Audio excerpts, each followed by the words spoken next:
सभी को। आज की इस वीडियो में हम आपको बताने वाले हैं कि अगर आपकी भी आंखों की रोशनी समय के साथ धुंधली होती हुई नज़र आ रही है तो आप इन योगासन को करके इस समस्या से निजात पा सकते हैं।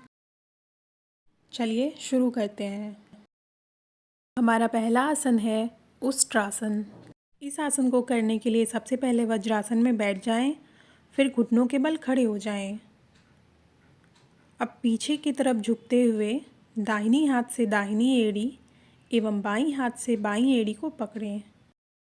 अब सर को पीछे झुकाएं और उदर प्रदेश को आगे की ओर उभारें।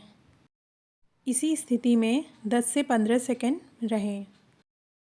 एड़ियों को पकड़ते समय श्वास लें एवं पूर्ण स्थिति में सामान्य श्वास लें।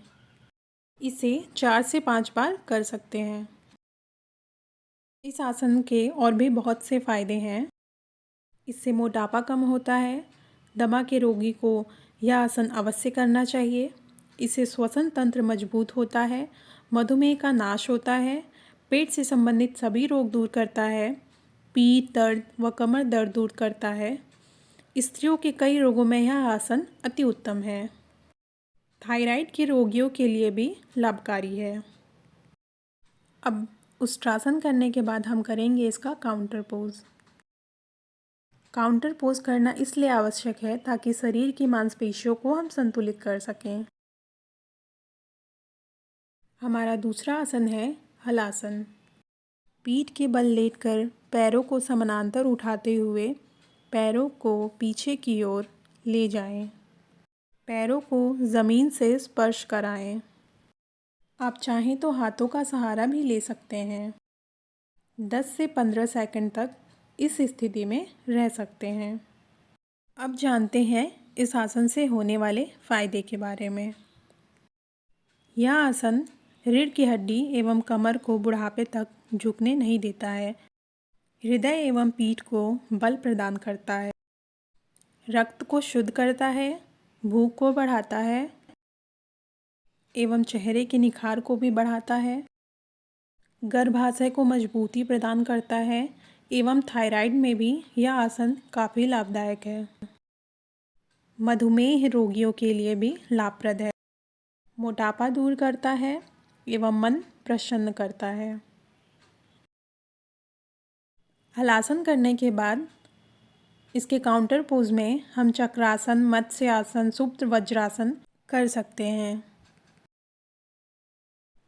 हम करने वाले हैं मत्स्य आसन।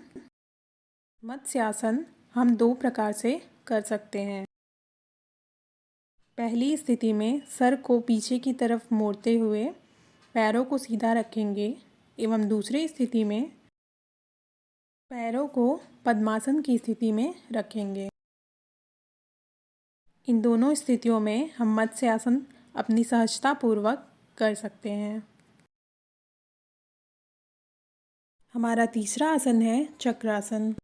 पीठ के बल लेट जाएं, दोनों पैरों को मोड़कर एड़ियों को नितंब से सटा लें एवं दोनों हाथों को कान के पास इस प्रकार रखें कि उंगलियां पैरों की तरफ रहें। अब धीरे धीरे सिर की तरफ वजन देते हुए एवं श्वास लेते हुए मध्य वाले भाग से पूरे शरीर को ऊपर उठाएं। इसी अवस्था में कुछ देर रुकें। अंतः कुंभक करें। मूल अवस्था में वापस आते समय श्वास बाहर छोड़ें। अब बात करते हैं इस आसन से होने वाले फ़ायदे के बारे में। यह उदर, पीठ, पेट व प्रजनन अंगों के लिए काफ़ी लाभदायक है। स्त्रियों के आंतरिक रोगों में भी सहायक है। शरीर को लचीला बनाता है। मोटापा कम करता है। मेरुदंड, भुजाएं एवं जांघें मजबूत करता है एवं चेहरे के तेज को बढ़ाता है। धन्यवाद।